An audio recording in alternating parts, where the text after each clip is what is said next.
Hola, ¿qué tal? Bienvenue dans ce nouvel épisode de Glow & Kao. Et aujourd'hui, je suis avec Lorraine Lévy. C'est ça, je veux pas dire de bêtises. Non, c'est ça. Ok, trop bien. C'est une de mes mutus à la base TikTok. Et en fait, je suis son contenu depuis longtemps. Parce que quand j'étais en burn-out chez mon ancien employeur, son contenu m'a été plus qu'utile. Et je trouve que c'est bien de donner la parole aussi à des gens qui font du contenu... pas la culture du vide comme on dirait sur les réseaux et qui en vrai genre, ont vraiment un contenu pertinent et qui peuvent nous aider. En tout cas moi tes vidéos m'ont grave aidé quand j'étais au bout du rouleau et que je ne savais pas si vraiment est-ce que c'était légal ce qu'on me faisait vivre.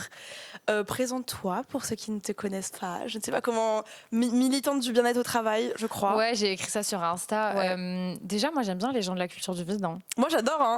Moi je suis la première c'est pour me foutre de la gueule. Je déteste cette expression parce que la vérité c'est que quand je suis angoissée et que je sais pas quoi faire, j'ouvre TikTok et je regarde des vidéos qui certes ne m'apprennent pas forcément des choses tout, mais qui me détendent.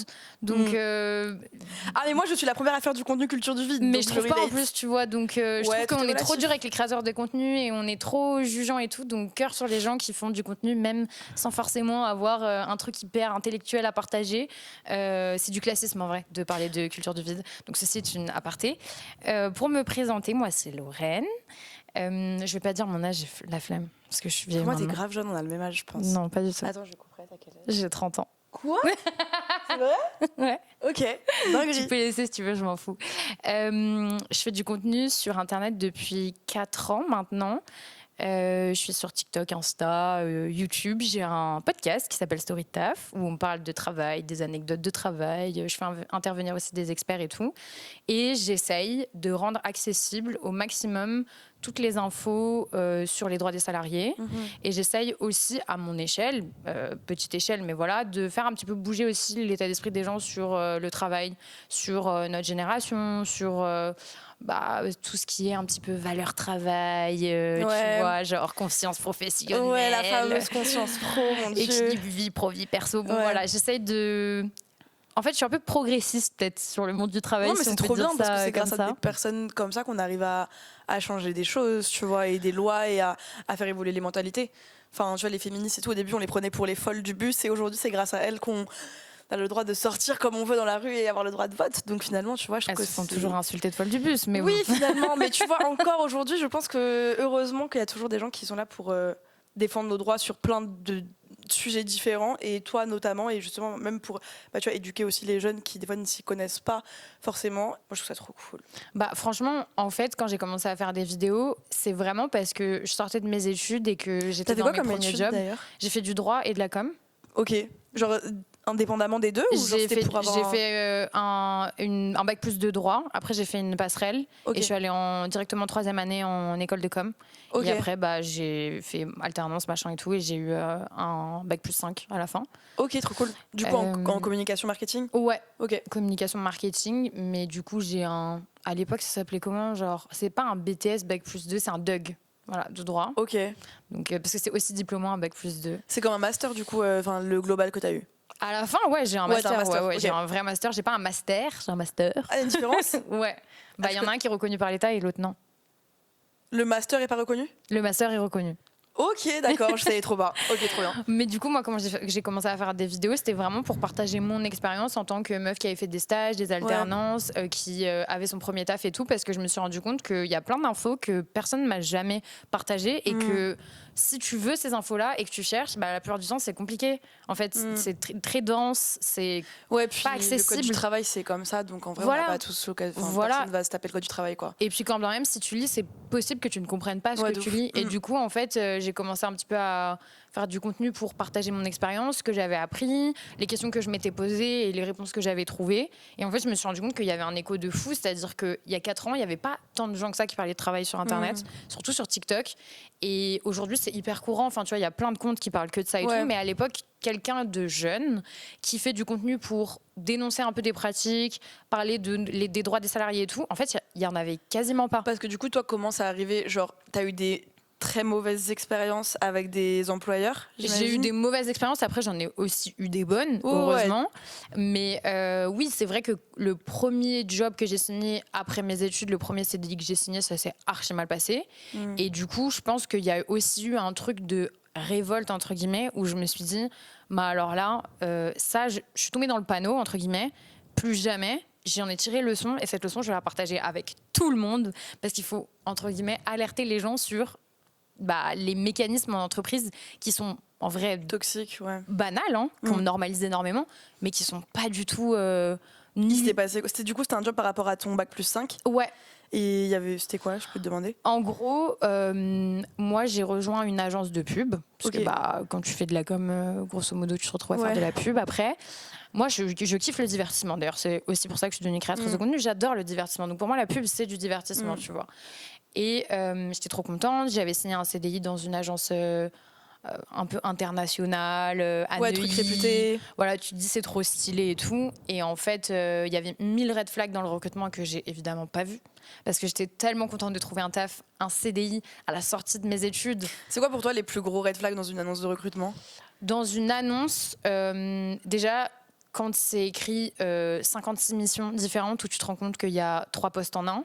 Okay. Donc, tu vois, par exemple, je sais pas, je te dis un truc tout bête, mais je sais pas, t'es supposé juste être chargé de com. Et puis finalement, tu vois qu'il y a des missions aussi pour faire du montage. Et puis finalement, tu vois aussi qu'il y a des missions pour faire des colis, parce qu'il y a des envois. Ouais, que tu te retrouves employé polyvalent. Voilà. Alors que t'as un salaire et que, in fine, tu te rends compte que tu vas probablement être sous l'eau. Quand il y a écrit des trucs du genre avantage mutuel, 50% du pass Navigo, malheureusement c'est sur beaucoup d'offres, mais c'est juste le minimum légal, donc il faut arrêter de sacraliser ça et d'en faire genre un truc exceptionnel, alors que c'est vraiment le minimum qu'on puisse te donner, parce que c'est juste la base. Et après les trucs du genre vous supportez bien la pression, réagis au stress, voilà, tout ça. Ça je peux pas, ça vraiment pour moi je vois ça, je suis en mode pitié, mais c'est courant, hein. Les startups et tout, je l'ai eu plein de fois dans mes offres d'emploi, mais tu sais, moi à l'époque j'ai commencé à bosser, j'avais 18 ans. Ouais, pareil. C'était en mode oui, t'inquiète, je supporterai bien la pression, et tu as envie de tout bien faire aussi. Bien sûr. Et tu te rends pas compte que les entreprises après elles sont pas là pour servir tes intérêts à toi et ton bien-être, ils en ont rien à foutre, et c'est juste pour leurs intérêts à elles, genre. Et que tu fasses un burn-out ou pas, ça ne sera pas leur problème, genre. Non, surtout en job étudiant, enfin pour avoir fait beaucoup de jobs étudiants aussi. T'as fait en vente? J'ai fait hôtesse. Ok. J'ai fait beaucoup de restauration rapide, ça a l'air et tout. Tellement cardio. Genre enfin moi tu vois, pourtant j'ai fait de la vente, j'ai fait 4 ans de vente et tout, dans majoritairement du premium et du luxe, mais déjà fast fashion, je n'imagine pas l'horreur qu'ils doivent vivre, parce que ça a l'air hyper compliqué et vraiment je leur souhaite beaucoup de courage. Mais la restauration, je pense que c'est un autre level, et entre les patrons et les clients, genre les deux m'ont l'air totalement fous, et la pression à vie, ça doit être atroce, quoi. Là tu vois, il fait genre 30 degrés et je me rappelle quand je bossais en restauration et qu'il faisait cette température, mais tu veux canner, genre. Ouais, puis t'as pas de clim et tu bouges partout, et puis ça se trouve t'es en chemise, et puis parfois tu fais chauffer des trucs aussi. Nous, on faisait des trucs du genre des croque-monsieur. Et puis les clients ont soif, donc tu dois aller vite et tout. Genre. Voilà. Ça, c'était affreux. Et du coup, en fait, je me suis bien rendu compte pendant tous mes jobs étudiants que t'es une ressource, tu vois. Les salariés, c'est un peu genre, je te prends, je te jette. De toute façon, t'es un étudiant, on sait que tu vas pas rester. On n'a pas besoin de prendre soin de toi. Parce que t'as besoin de cet argent.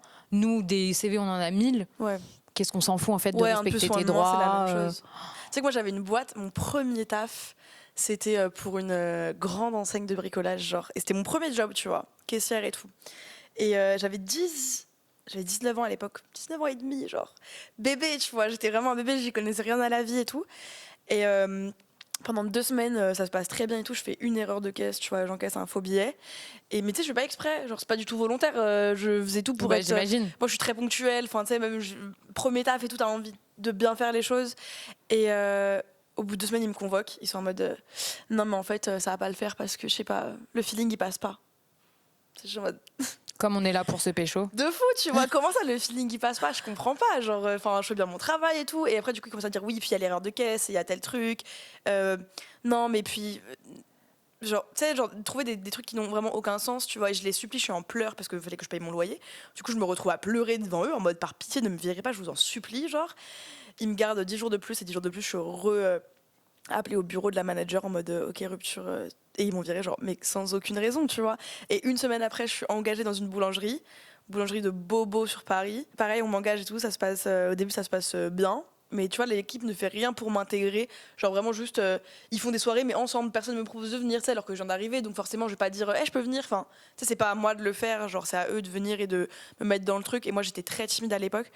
Et au bout de pareil, une semaine, 10 jours, je me fais virer en mode, t'arrives pas à t'intégrer à l'équipe. Et je suis en mode, mais je fais bien mon travail pourtant, tu vois. On me dit que mon travail est bien et tout. Et en vrai, des fois, c'est trouver des trucs parce que t'es en période d'essai. Je trouve que la période d'essai, c'est tellement cruel. Je comprends même pas déjà, tu sais, qu'il n'y ait pas plus d'encadrement, en fait, et de raison, en fait, pour ne pas virer quelqu'un, tu vois, sans raison comme ça. Genre en France, comment ça se fait que ce soit encore légal, tu vois? En fait, le truc, c'est que la période d'essai, c'est aussi un moment où toi, tu peux partir librement. Et donc, autant c'est un cadeau dans certains cas, autant ça peut aussi se retourner contre toi parce que c'est aussi une liberté pour l'employeur. Ouais.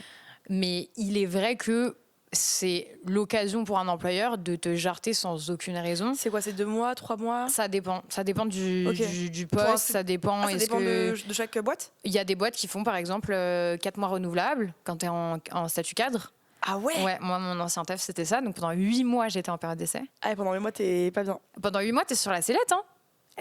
Franchement, c'est cardio. Mais il y a des boîtes où c'est 2 semaines, il y a des boîtes c'est 1 mois. Je pensais que c'était 2 mois partout. Non, ça dépend vraiment de la boîte, ça dépend du poste. Quand tu es en CDD, c'est aussi en fonction de la durée du CDD. Parce que si le CDD c'est 6 mois, tu peux pas faire une période d'essai de 6 mois. Ouais, logique. Ouais, ce serait trop beau pour eux, je te jure.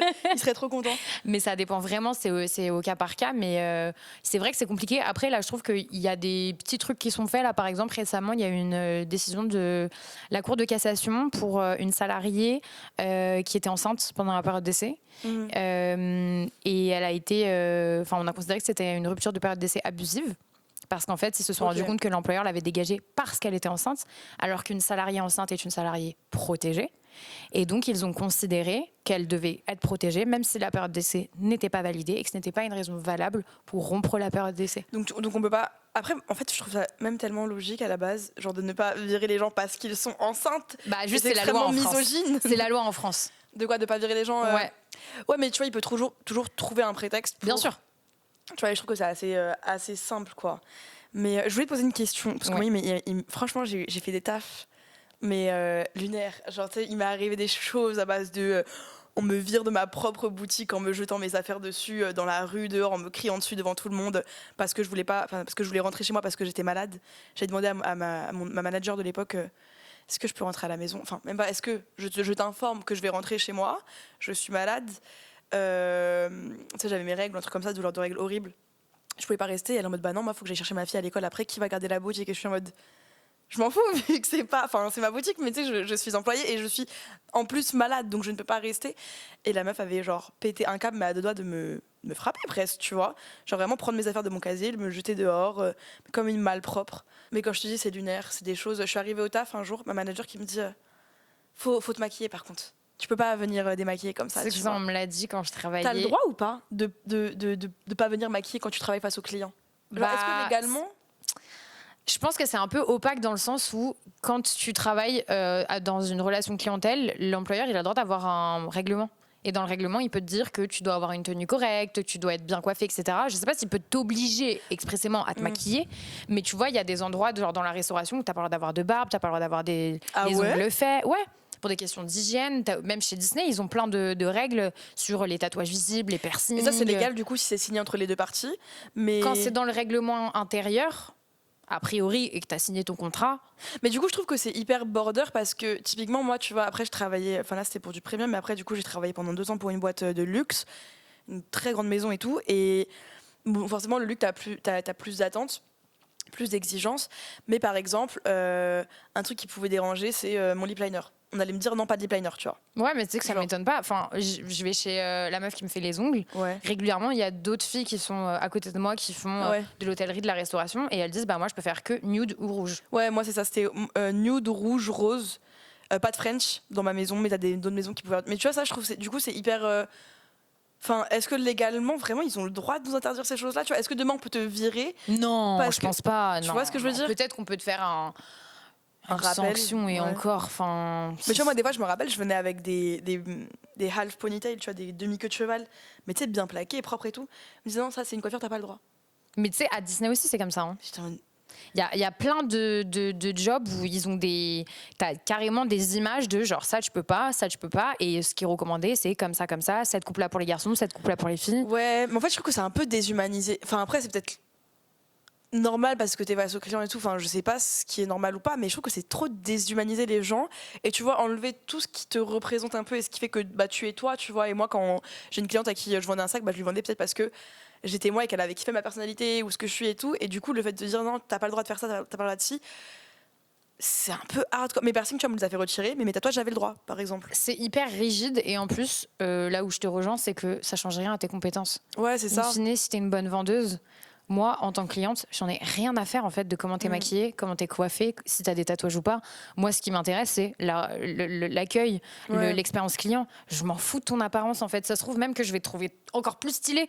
Tu vois, enfin, moi j'aime trop les gens qui ont un style un peu hors du commun, qui osent faire des trucs. Moi personnellement, je n'ose pas, mais je trouve ça trop stylé. Donc je trouve ça un peu dommage. Enfin, c'est un peu une mentalité arriérée et j'ai l'impression que ça commence un peu à changer parce que je trouve que de plus en plus dans les boutiques même, tu vois, dans la boulangerie à côté de chez moi, la serveuse qui te sert tes baguettes et tout, elle a trop un bon style. Et je me dis, à l'époque, genre il y a 10 ans et tout, je pense qu'elle se serait jamais fait recruter. Donc j'ai l'impression que ça commence à bouger. Après, bon, c'est comme tout, ça prend grave du temps. Et il y aura toujours des endroits où ce sera hyper rigide, genre dans le luxe, dans l'hôtellerie de luxe, etc. Bon, c'est parce qu'ils veulent avoir une image hyper lisse. Mais enfin, moi, je trouve ça débile, perso. Ouais, franchement, c'est un truc qui me saoule. Et dis-toi, quand je bossais dans un Monoprix, au rayon traiteur, il y a mon boss, parce que le rayon traiteur, ça appartenait pas à. C'est quand tu faisais Monoprix. les sushis et tout, genre? Non, moi c'était de la moussaka, du tzatziki, c'était que des trucs grecs. Ouais. Mon directeur qui vient, parce qu'il faisait un tour de toutes les boutiques qu'il avait, et il me dit bah ouais, mais en fait là, t'as l'air trop fatigué, faut que tu te maquilles. Mec, je vends de la moussaka. Parce que là, quand tu me parles du luxe, je me dis bon, c'est le luxe, il y a une certaine image. Je vends de la moussaka. Dans un Monoprix. Non, mais et puis même, genre, est-ce que c'est vraiment des propos à tenir, genre, enfin. C'est absurde. Et tu sais, genre en mode, ah, t'as une sale gueule, genre, c'est comme si on disait juste ça. Et du coup, tu t'es maquillée et tout ou... De toute façon, c'est pas comme s'il venait tous les jours. Donc, ce jour-là, je dis, ah, bah, j'avais la flemme ce matin. Et puis, les jours où j'avais pas envie, je me maquillais pas. Enfin, on n'est pas chez les fous non plus, tu vois. Mais il fallait que je vienne avec ma chemise repassée. Tu vois, je trouve ça quand même un peu fou d'imposer ce genre de choses à des gens. Après, peut-être que c'est juste moi qui suis trop. En plus qu'aux femmes. Mais ouais, parce que les hommes, je pense que le mec, il a sa barbe de 3 jours, on va rien lui dire, tu vois. Et puis s'il a l'air fatigué, on peut pas lui demander de mettre de l'anti-cerne. Donc c'est quand même extrêmement sexiste. Ouais, non, c'est des trucs misogynes. Mais je trouve que c'est la misogynie dans le taf, c'est particulièrement présente quand tu vois déjà par rapport aux femmes enceintes. Et même par rapport à comment les hommes, ils sont beaucoup plus protégés que nous sur certains comportements. Moi, je sais que j'avais un directeur un manager qui m'harcelait, qui était profondément misogyne. Genre à l'époque, je travaillais pour un grand magasin, tu vois, sur Paris. Et le mec, il s'en prenait que aux meufs. Genre vraiment, les hommes et tout, il n'y avait pas de souci, mais il s'en prenait que aux femmes. Les femmes, toujours leur faire des réflexions, tu sais, du gaslighting, me dire t'as pas mis le t-shirt au bon endroit, et lui dire si je l'ai mis au bon endroit, et tu sais, il te gaslightait en mode non, c'est là-bas, tu sais, te faire croire que tu faisais mal ton taf, et tu sais, à moi, j'ai être insultant. Comme on sauve des vies. Ouais, c'est ça, tu vois, je vends du coton, hein, oublie pas. Enfin, tu vois, à la base, genre vraiment, je suis juste là à vendre des t-shirts à 80 balles, s'il te plaît. Et je finissais en pleurs et tout.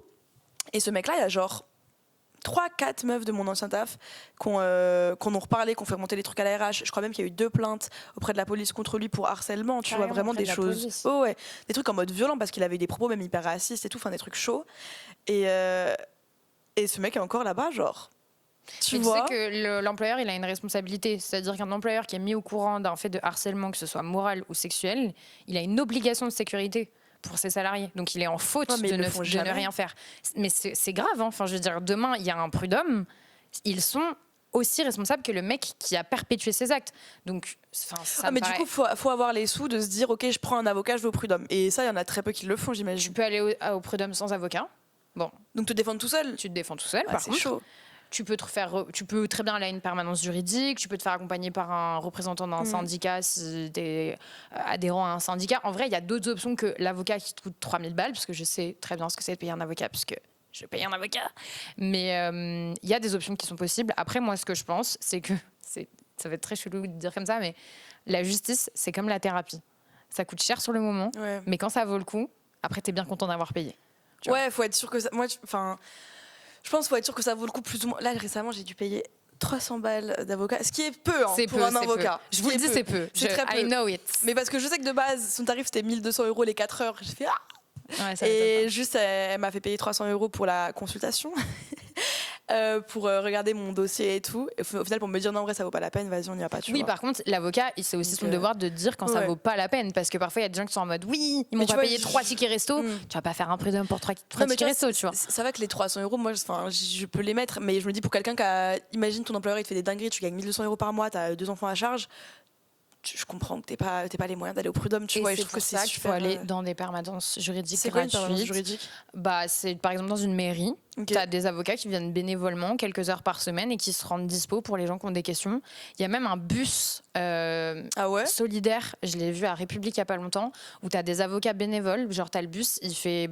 De temps en temps, il navigue dans Paris et toute la journée, il y a des avocats qui répondent à des questions. Genre, en vrai, on est en France, il y a des dispositifs qui existent. C'est juste que je pense que les gens, ils sont pas assez informés malheureusement parce que ça sert à rien à l'État de te dire que tu as des aides puisque leur objectif c'est qu'on n'utilise pas nos aides parce que ça leur coûte de la thune en vrai, tu vois. Mais il y a des trucs qui existent. En plus à Paris, on a de la chance à titre perso parce qu'on a plein d'assauts, il y a plein de choses qui existent. C'est juste il faut chercher. Voilà, ça peut être relou de chercher, mais ça existe. Et du coup, vraiment, si tu veux avoir des infos sur tes droits, tu peux payer 0 €, vraiment. Tu sais que je voulais en parler avec toi parce que je voulais avoir ton avis dessus. Parce que du coup, moi, je me suis fait licencier. J'étais contente, cela dit. Je me suis fait licencier il y a 1 an de mon ancien taf pendant mon arrêt maladie. Tu vois. Donc déjà très border, j'étais pas au courant que c'était possible. C'est possible. Mais apparemment, c'est totalement légal. Oui, parce qu'il y a plein de gens qui s'imaginent que comme t'es en arrêt maladie, du coup t'es intouchable, mais non. Ouais. Mais du coup, en gros, moi, ce qui s'était passé, du coup, c'est que pendant 2 ans, j'ai travaillé pour cette maison. Franchement, j'en parle souvent sur mes réseaux en mal et tout, mais en vrai, j'en tire beaucoup de positifs aussi. Tu vois, j'ai rencontré des gens trop cool. Ce n'est pas le luxe. Je dis souvent de mauvaises choses du luxe, mais ce n'est pas que de la merde. Il y a quand même pas mal de trucs cool et j'ai rencontré des gens archi sympas et que ce soit des clientes ou des collègues et tout, tu vois. Enfin, c'est trop bien. Ça a vraiment été une bonne expérience dans une certaine mesure. Sauf qu'au bout d'un moment, tu vois, je faisais 39 heures par semaine. À côté, j'avais les réseaux. J'avais rien signé par rapport aux réseaux, tu vois. Par contre, tout le monde savait que j'étais sur les réseaux. Genre, c'était dit à l'oral. Ma RH savait. J'avais demandé un temps partiel pour passer en temps partiel pour me consacrer plus au réseau. On me laissait aller à mes journées presse quand j'en avais besoin et tout. Enfin, tu vois, c'était vraiment un peu organisé aussi en fonction de ça. Il y avait aucun souci, mais il y avait rien du tout qui n'avait été signé. Parce que moi, je suis en mode, c'est bon, tu vois, tout le monde le sait, il y a pas de galère, enfin, tranquille. Et en janvier dernier, je finis par arriver au taf et en fait, je fais que de pleurer, j'arrive même plus. Je vends des porte-cartes à 400 € en pleurant comme ça. Genre, vraiment, je n'arrive plus à travailler, je suis plus en état, tu vois, parce que les clients te prennent une énergie, et je pense que ça te fait un réseau, tu le sais, mais on te prend une énergie qui est telle que, en fait, au bout d'un moment, tu détestes tout le monde et t'as envie d'envoyer tout le monde se faire voir, tu vois, et juste d'être en mode, je peux plus. T'arrives à un stade où tu ne peux plus. Et j'étais arrivée à ce stade de, vraiment, j'avais des idées noires et tout, j'étais vraiment pas bien. Mais c'était que lié au travail ou c'était aussi parce que t'avais des trucs perso? C'était le travail. Il y avait le perso, il y avait des trucs perso qui pouvaient rentrer en compte et tout, mais le travail, déjà, l'ambiance était dégradée par rapport à avant et tout, tu vois. Pas nécessairement qu'avec moi, mais tu sais, plus au global, où je trouve que c'était plus pareil, alors qu'avant c'était vraiment genre j'allais, c'était la cour de récréation, j'étais trop contente d'aller au taf, j'avais mes potes et tout, c'était trop bien. Et tu sais, au bout d'un moment, il y a des gens qui partent, des éléments qui changent et tout, et du coup, t'as plus la même vibe, tu vois. Et c'était un peu, franchement, j'étais grave triste parce que c'est vraiment quelque chose où je me plaisais de fou au début. Et du coup, je mets en arrêt pendant 4 mois. Au début, où pendant 4 mois, je continue ma thérapie à côté parce que j'ai traversé une période assez dure perso. Aussi parce que je me sentais pas du tout de reprendre le taf, tu vois, avec ce que je vivais et tout sur le côté. Enfin, franchement, j'étais vraiment dans une période où psychologiquement c'était hyper intense. Et au bout de 4 mois, je reçois genre entretien préalable au licenciement et je suis en mode. Tu t'es pas pris un contrôle? De la envoyer un médecin chez toi? Non. On te le dit? On te prévient? Non, on te prévient pas. Si on te demande d'aller à la sécu, là, forcément, on te convoque. Mais ils peuvent très bien payer un médecin de leur côté, l'employeur, qui vient chez toi, il sonne à ta porte. Moi, ça m'est arrivé. Il sonne à ta porte et il te dit bonjour, contrôle de votre arrêt maladie. Non, cela dit, par contre, j'étais allée à la médecine du travail en janvier. Parce que du coup, je voulais faire reconnaître mon burn-out parce que je sais qu'entre un arrêt pour trouble anxieux et un burn-out, c'est pas pareil légalement. Donc, il faut se renseigner. Et je sais que du coup, moi, je voulais le faire reconnaître, tu vois, en tant que burn-out.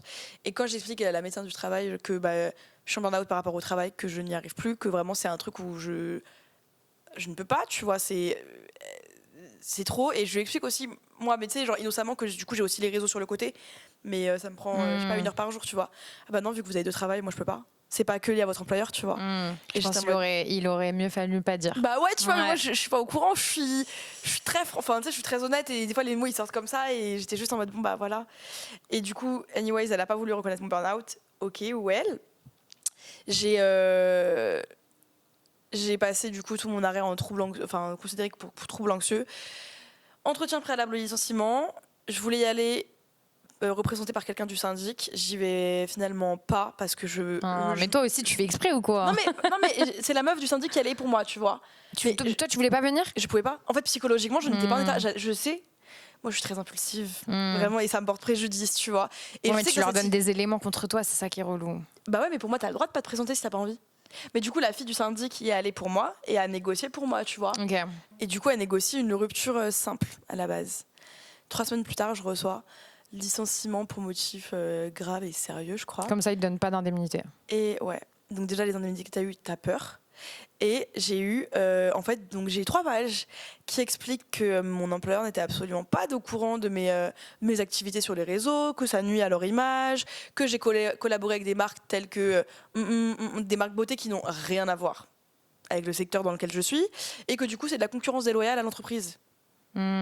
Je suis en mode c'est très touchy là quand même. Ils ont essayé de créer un argumentaire. Et surtout que en vrai, toi et moi, on sait très bien que vous étiez au courant de ce que je faisais. Genre c'est vous qui me laissez aller aux journées que je voulais. Je t'ai vu 6 mois avant pour que tu me dises, pour te parler d'un temps partiel. Donc tu sais, au bout d'un moment, c'est plein d'éléments qui mis bout à bout. Genre je sais que vous voulez me virer, que ça vous fait chier d'avoir un salarié en arrêt maladie, tu vois. Mais je trouve que c'est tellement déshumanisant et du coup, je me suis fait virer pour cette raison. Plus que border. Ça me fait penser à l'histoire de Enzo. Mais ouais, Enzo qui avait vécu genre un truc un peu similaire, franchement, je crois. Quasiment la même chose. Hein. Ouais. Mais je crois pas qu'il était en arrêt par contre. Mais sa boîte, ils étaient au courant qu'il faisait des vidéos. En plus, il a jamais cité sa boîte. Et puis un jour, ils ont décidé que en fait, ces vidéos, elles posaient problème. Bon, après, lui, il critiquait le monde du travail et je sais pas s'il critiquait expressément les RH. Je crois qu'il avait commencé les RH un peu, mais c'était jamais genre visé, tu vois. Ça va, c'était drôle, tu vois. Enfin, et puis ça peut pas entacher la réputation de l'entreprise si tu ne dis pas où tu travailles. Ouais, de ouf. Bah ouais. Et il s'est fait licencier pour ça.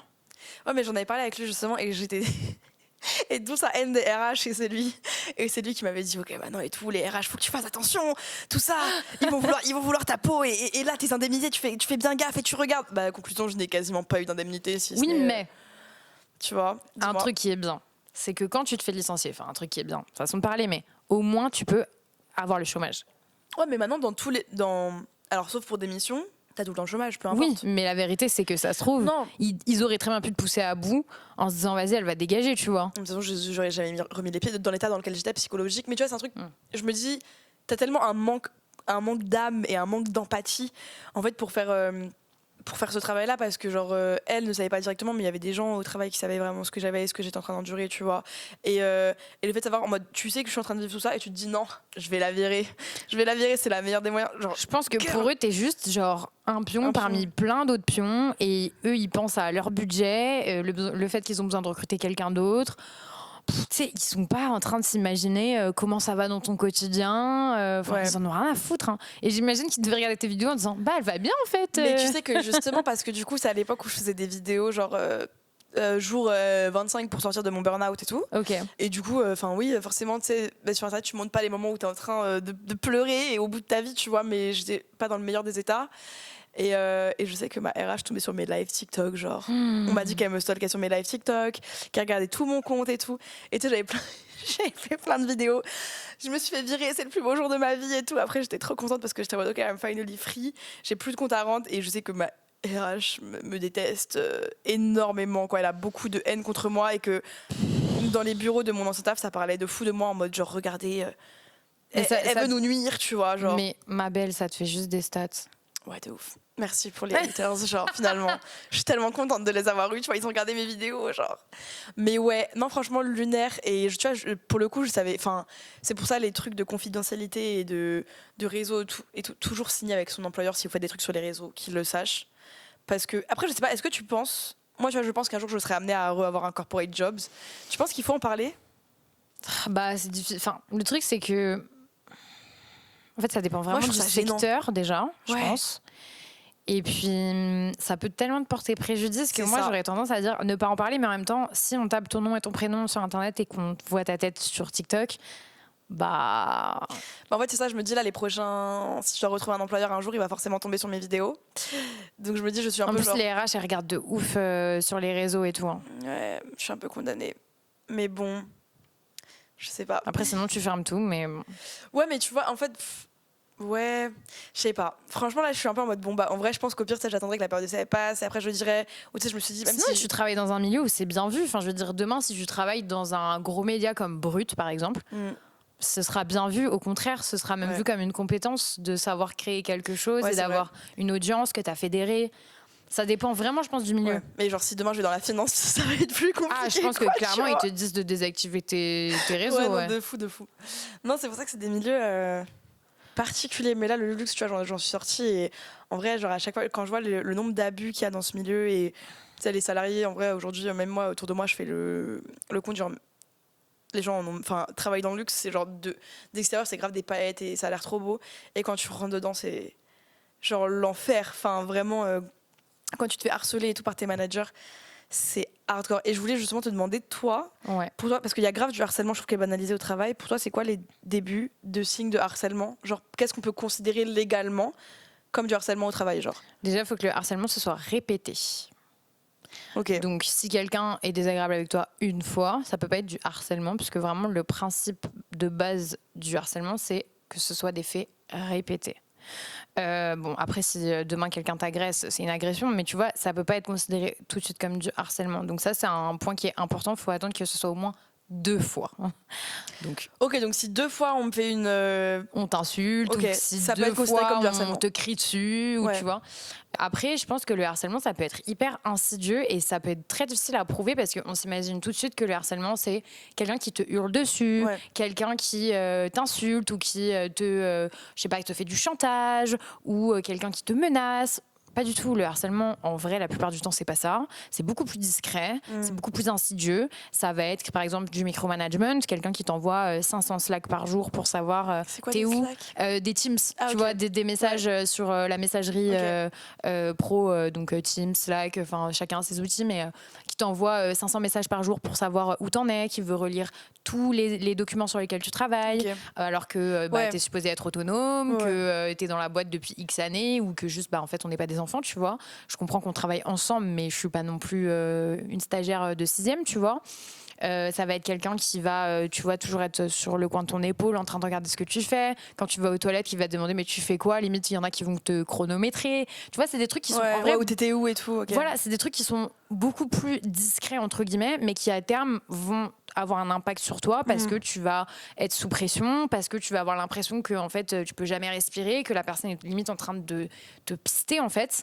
Donc ça peut être du harcèlement, Ok. alors que le micromanagement, souvent ça va C'est juste quoi être du micromanagement? Micromanagement, c'est la personne qui est tout le temps sur ton dos, qui est tout le temps en train de tout vérifier ce que tu fais, qui Ok. veut toujours être dans toutes les boucles de mail, qui veut tout le temps vérifier les tableaux Excel. Dès que tu ouvres un document, elle est en train de regarder ce que tu fais. Elle t'appelle 14 fois par jour quand tu es en télétravail pour vérifier que tu es bien derrière ton ordi. Ouais. Enfin, tu vois, c'est quelqu'un qui est tout le temps en train de te pister. Et toi, dans ta tête, tu peux te dire, bon, c'est juste parce qu'elle a peur que je fasse des bêtises, ou alors c'est parce que c'est quelqu'un qui est pas sûr de lui, qui a peur de la hiérarchie, etc. Mais la vérité, c'est que c'est une pression qui n'est pas supportable à terme. Je veux dire, moi, je suis une adulte, je sais faire mon travail. S'il y a un problème, on peut en parler. Mais quand je fais mon travail correctement, il n'y a pas de raison que tu m'appelles 14 fois, que tu m'envoies 500 messages, que tu reprennes tous mes mails, que tu sois tout le temps en train d'espionner tout ce que je fais. Ça, je trouve que c'est une forme de harcèlement dont on ne parle pas beaucoup parce que c'est plus discret.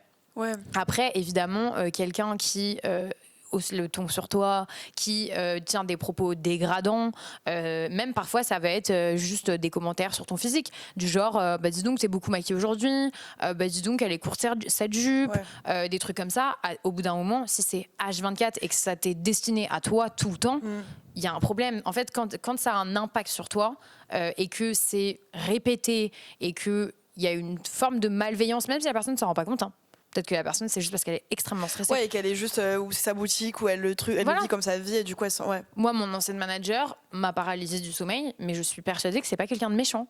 Je pense vraiment que c'était juste une meuf extrêmement stressée, qui avait une pression de ouf à cause de la hiérarchie, qu'elle était écrasée par la hiérarchie et que donc elle était mais dans un état d'urgence tout le temps et ça sortait par tous les pores. Est-ce que, moi, typiquement, moi, dans une boutique dans laquelle j'ai pas fait long feu, j'y suis restée un mois parce que c'était horrible.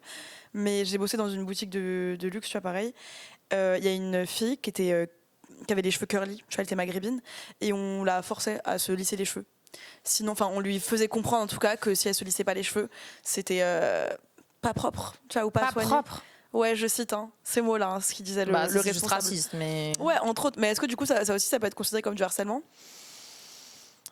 franchement, je pense que ça dépend, c'est vraiment du cas par cas, c'est-à-dire comment est-ce que ça a été dit, est-ce que tout le monde doit être coiffé de la même manière ou est-ce que c'est elle spécifiquement, est-ce que c'est justifié par un règlement intérieur, enfin tu vois, je pense que ça dépend vraiment. Ouais. Après, si on te dit tous les jours tes cheveux ils sont dégueulasses, ça fait pas propre si tu les lises pas, oui, je pense que ça peut être considéré comme du harcèlement, tu vois, surtout que c'est de la discrimination sur ton origine, sur ton apparence, donc après franchement c'est tellement du cas par cas.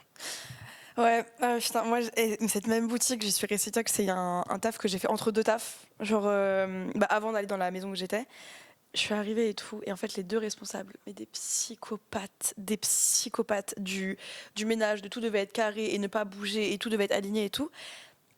Des malades mentaux, tu vois. Il y a une phrase qui m'a grave choquée. Il y a un soir et tout, tu vois, moi, premier jour, j'ai compris que j'allais pas rester, j'ai commencé à postuler autre part. Et il y a un soir et tout. J'attends, tu vois, juste je suis sur le floor et tout. Et en gros, moi, quand je suis sur le floor, attends, je te montre. Pour ceux qui auront l'audio, je vais vous expliquer après. Mais en gros, je suis comme ça. Tu vois, genre, je sais pas, j'ai mes mains qui sont rassemblées. Et en fait, j'ai ma responsable qui s'approche de moi qui me dit tu sais, Lily, c'est marrant avec toi parce que quand tu mets tes mains comme ça, tu sais à quoi tu me fais penser? Je dis non. Elle me dit à un petit chien. Et tu sais, je suis là, genre. Il est 20h, il fait 33 degrés, ma belle. Je vais rentrer chez moi et je vais rien dire. Mais là, tu viens de me comparer à un chien, sous prétexte parce que j'ai mes mains qui sont rassemblées, tu vois. Je comprends pas, en fait. Tellement passif-agressif. Ouais, de fou, tu vois. Et tu sais, elle te le dit avec un grand sourire, en fait. On te fait comprendre, c'est pour rire. Mais je trouve que ça, c'est tellement courant de la part des managers de te dire la pire des insultes avec un grand sourire et un ton très calme. Ouais. Je trouve que c'est encore pire. Ouais, parce qu'après, c'est de dire, mais c'est pour rire, t'as pas d'humour ou quoi? Parce que celui qui lève la voix, pour moi, il a perdu. Ouais. Il est en train de montrer qu'il a perdu son calme, mais celui qui arrive à te dire le truc avec le sourire et tout, c'est genre la provoque. Mais en plus, quand t'es jeune, genre, moi, je sais qu'il y a déjà des moments où je me suis fait genre hurler dessus par que j'aime beaucoup en plus, tu vois. Je sais juste que c'est quelqu'un qui ne sait pas contrôler ses émotions, mais je me suis déjà fait genre hurler dessus par un de mes responsables et tout. Et j'étais là en pleurs, en mode genre, mais j'ai 4 ans, j'ai l'impression que c'est mon père qui me fâchait, en mode comme si j'avais 3 ans et demi. Bon, déjà, tu vois, c'est pas à faire, tu cries pas sur les gens, dans tous les cas. N'importe quel qu'il soit, tu vois, au niveau de la relation amicale, amoureuse ou professionnelle, tu ne cries pas sur les gens. Mais tu sais, j'étais là en mode PTSD, j'ai l'impression d'avoir 4 ans et que mon père il me fâche parce que j'ai fait une dinguerie, tu vois, et je suis en mode. En plus, tu sais pas comment réagir quand quelqu'un te crie dessus. Je me vois pas être en mode. Tu sais, moi, en plus, à l'époque, j'ai 23 ans et tout, donc, tu sais, j'ai un peu, dans le luxe, j'étais déjà très très jeune pour eux. La plupart, ils avaient la trentaine, voire plus. Donc, pour eux, j'étais un peu la gamine. Donc, on se permettait des choses avec moi qu'on se permettait peut-être pas avec d'autres gens aussi. Et peut-être qu'aussi, j'avais plus de liberté parce que justement, j'étais plus jeune, tu vois, et qu'ils étaient en mode, vas-y, c'est la petite, tu vois. Mais c'est vrai que ce genre de choses, c'est. Ouais, c'est plus que banal, en fait. C'est plus que banal. Mais. Et il faut documenter. Ça, c'est vraiment garder les preuves, tous les trucs. Ça, c'est vraiment un conseil qu'il faut donner à tout le monde. C'est-à-dire qu'à partir du moment où on commence à se dire qu'une situation est anormale, il faut commencer à documenter. Même si vous n'avez pas de traces écrites, prenez des notes. On peut aussi enregistrer. On n'est pas obligé de dire à la personne « je suis en train de t'enregistrer » dans le cadre... T'as le droit ? Ouais, tu peux utiliser une preuve contre ton employeur. Même si tu as pris un enregistrement audio sans l'informer, c'est recevable au prud'homme. Ah ouais, parce que je sais que légalement... au prud'homme, c'est recevable. Dans un cadre non professionnel, t'as pas le droit d'enregistrer quelqu'un sans son consentement. Mais du coup, au travail, tu peux. Ça peut être une preuve recevable. Ouais. Ok. Ah, trop bien. Ça fait pas très longtemps. Ah ouais, c'est récent. Mais c'est trop bien qu'ils aient mis ça en place. Parce que... Bah ouais, mais c'est tellement dur de prouver. Ah bah, tu mets ton Parce que les gens, ils laissent pas des traces écrites, en fait, la plupart du temps. Ouais, c'est vrai. Tu vois. Donc les traces écrites c'est super mais c'est rare. Prendre des notes de tout c'est super et s'il faut, je sais pas, tu te fais je sais pas, ta manager tous les jours elle t'insulte ou elle te dit des dingueries, bah tu fais des enregistrements et à terme tu constitues un dossier. Ok. Et parfois, tu n'as même pas besoin d'aller au prud'homme. C'est ça qui est fort. C'est que parfois, tu prends juste un avocat. Bon, certes, il faut le payer, mais il y a une médiation. À partir du moment où tu as des éléments dans son dossier et que l'entreprise se rend compte que bon, tu as des éléments vraiment à charge et que si tu allais au prud'homme, et eux, ils n'ont pas envie d'aller au prud'homme. Tu gagnes, potentiellement, tu gagnes. On m'a dit que c'était 90% des salariés qui gagnaient au prud'homme. Je sais pas si la stat est vraie. Ah, je sais pas, mais ça me paraît énorme. Mais on m'a dit que généralement, les salariés gagnaient beaucoup plus que les employeurs au prud'homme. Beaucoup plus, ça m'étonnerait pas. Parce que pour poursuivre ton employeur au prud'homme, c'est que quand même, t'es plutôt sûr de toi, en général. Maintenant, je sais pas si t'as dit 90. On m'a dit 90. Ça me paraît énorme. Faudrait vérifier. Mais moi, j'étais là en mode, ok, trop bien, je vais aller au prud'homme du coup. Et après, je fais bon. Ouais, mais tu vois, le truc, c'est que celui qui va au prud'homme, c'est qu'il sait que son dossier il est solide la plupart du temps. Ouais. C'est comme celui qui va, je sais pas, chez le cardiologue, c'est qu'il sait que probablement il a un problème du cœur, tu vois, il y a un biais de confirmation. Non, mais allez au prud'homme si vous pouvez, parce que des fois, vous pouvez gagner beaucoup d'argent contre vos employeurs. Genre, c'est un truc. Moi, je sais que j'ai vu des. J'ai la mère d'une pote, son employeur lui faisait des dingueries monumentales. Bah, je crois licenciement abusif, tu vois, pour des sans raison et tout. Et elle a gagné genre un salaire brut annuel, genre un bon truc. Moi, je nuancerais. Ah ouais? Moi, je nuancerais parce que moi, j'ai un procès. C'est pas au prud'homme, mais j'ai quand même un procès. Je sais ce que c'est d'avoir un procès. Avec Body Minute, on peut le dire, hein, c'est un fait public. En fait, il faut être prêt psychologiquement à supporter. C'est-à-dire que, est-ce que tu as envie d'avoir à la fin, peut-être, moi dans mon cas, ce sera pas ces sommes-là, mais peut-être, je sais pas, 10K ou 20K dans 1 an ou 2 ans ou 3 ans. Ou est-ce que tu te dis, ma tranquillité vaut plus que ça? Pourquoi ça prend autant de temps? Parce qu'il y a trop de gens qui font des procès. Il y a pas assez de juges. C'est la date pour avoir un jugement qui est aussi lointaine ou c'est... En fait, ça dépend vraiment des procédures en fonction des tribunaux. C'est-à-dire que moi, par exemple, je suis attaquée au commerce. C'est extrêmement long parce que les délais entre chaque échange d'avocats, c'est à des bails de 6-8 semaines, juste pour se répondre. Ah ouais? Avant même d'avoir une date. Et les échanges d'avocats, c'est jusqu'à ce que quelqu'un dise on n'a plus rien à dire. Donc on peut se parler par courrier pendant 1 an, 2 ans, tu vois. Wow. Jusqu'au jour où on dit bon, on est prêt à aller plaider, donnez-nous une date. Donc c'est des trucs qui traînent en longueur. La vérité, c'est que ça te pèse sur l'esprit. Même si tu payes en te disant potentiellement, je vais récupérer cet argent dans 1 an ou 2 ans ou 3 ans. En fait, moi, je te dis la vérité. De mon côté, je trouve que ça ne vaut pas le coup. Après, j'ai pas fini. Ça se trouve, à la fin, je te dirais bon, j'ai gagné, j'ai pris un billet. De toute façon, on n'est pas aux États-Unis, hein, donc personne ne va prendre 100 000 euros ici. Déjà, si ça rembourse mes frais d'avocat, je suis très contente. Mais aujourd'hui, en ayant un procès, je trouve que ça vaut pas le coup. Maintenant, bon, peut-être il y a des gens, ils sont un peu moins anxieux que moi et ils ont plus les épaules et ils arriveront peut-être à mettre plus à distance le procès, mais il faut savoir que c'est drainant. Et tu es obligé de mettre ton nez dedans parce que ton avocat, il a besoin de parler avec toi pour avoir les éléments. Tu peux pas dire à ton avocat, tiens, je te donne la merde, occupe-en toi. Non.